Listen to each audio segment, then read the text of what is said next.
Yes.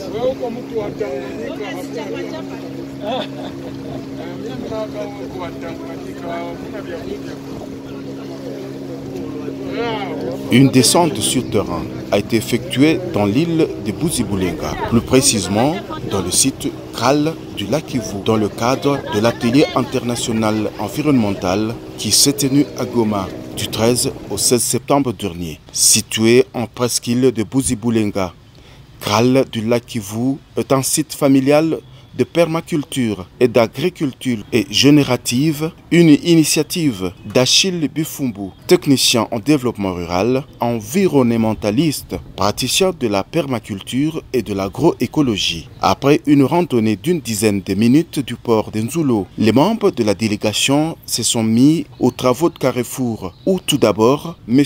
Achille Bifumbu, propriétaire du site Kral, a donné d'ample explication à ses hôtes concernant l'historique, le déroulement des travaux et l'avenir du site. Je suis un entrepreneur, je me considère comme un entrepreneur, mais soucieux de promouvoir ma concession avec une démarche agroécologique.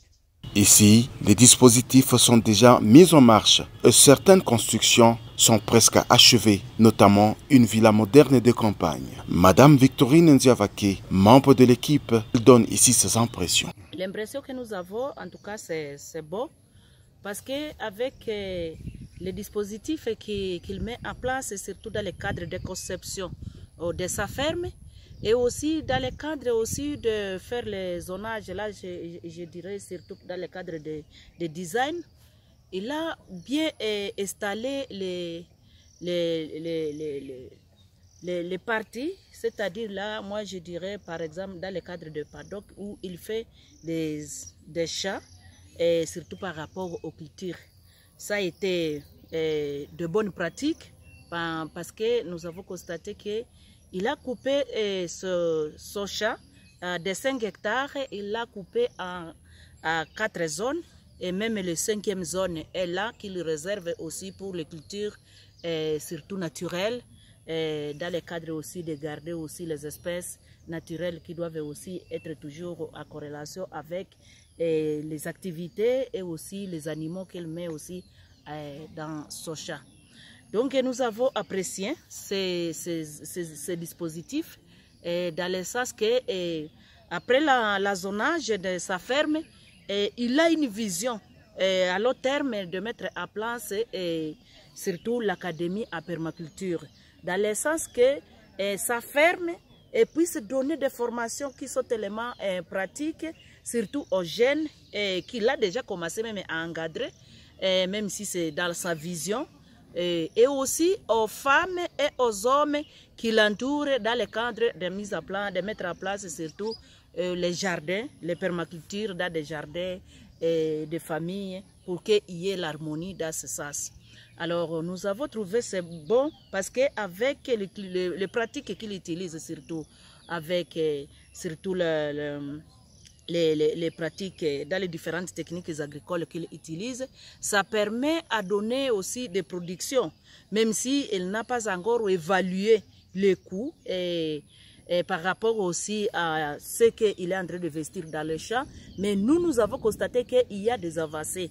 Et il a parlé aussi de ces avancées parce que il y a même l'école, il y a même une association qui est née à partir de ces expériences qu'il est en train d'exécuter dans sa ferme.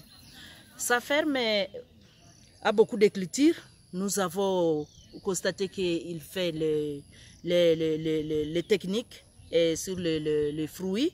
Il y a des fruits qui sont là. Et il y a aussi il fait aussi les cultures là, je dirais des tarots. Il y a des fruits, j'ai parlé des fruits. Il y a la forêt comestible, là où il y a toujours, il met les bananiers avec les cafés et aussi d'autres arbres, surtout fruitières. Il y a la partie où il réserve, par exemple, ce que nous avons vu pratiquement, les ananas, et avec surtout les techniques de mettre à place les haies anti-érosives de façon que ça permet à gérer surtout l'environnement.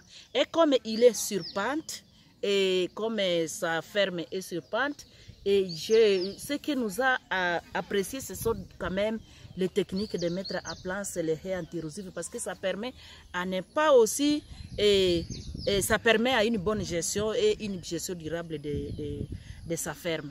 Autre chose qui est là, il est en train d'aménager surtout le troisième partie, où il va aussi réserver pour le poulet. Il va faire le poulailler là-bas, et voilà, avec surtout l'azonage, nous avons apprécié ces techniques qu'il est en train de mettre à place. Et pour lui, ce qu'il nous a donné comme souhait, c'est surtout les cadres de renforcement des capacités de son entourage. Cette descente avait comme objectif d'aller sensibiliser les producteurs agricoles sur les différentes techniques agricoles. Madame Victorine Diavaki y revient. Mais les pratiques que M. Achille fait, ce sont les mêmes pratiques que nous appliquons surtout dans le cadre de l'agroécologique. La seule différence en est que, par exemple, quand j'ai trouvé par exemple le filière fruits, avec des techniques qu'il a mis dans le filière fruits, ce sont des techniques aussi que nous voudrions apprendre aussi à nos femmes, à nos jeunes, à nos papas, pour qu'ils appliquent aussi de telles critiques. Mais ce que nous voulons, c'est l'accompagnement toujours, parce qu'il y a des difficultés et surtout l'accompagnement, les difficultés c'est le même. Il faut qu'il y ait l'accompagnement aussi pour trouver par exemple le moyen. Pour nous les femmes entrepreneurs, les femmes leaders, les femmes de l'Académie nationale paysanne congolaise ont décidé à mettre à place leur stratégie et de cotiser des moyens pour s'acheter les champs. Et c'est à partir de ces champs où nous appliquons des différentes techniques agricoles. Avec les différentes techniques agricoles dans la mission de la professionnalisation agroécologique des femmes et des jeunes dans notre contrée. Une visite éclairée des différents dispositifs du site a sanctionné cette descente.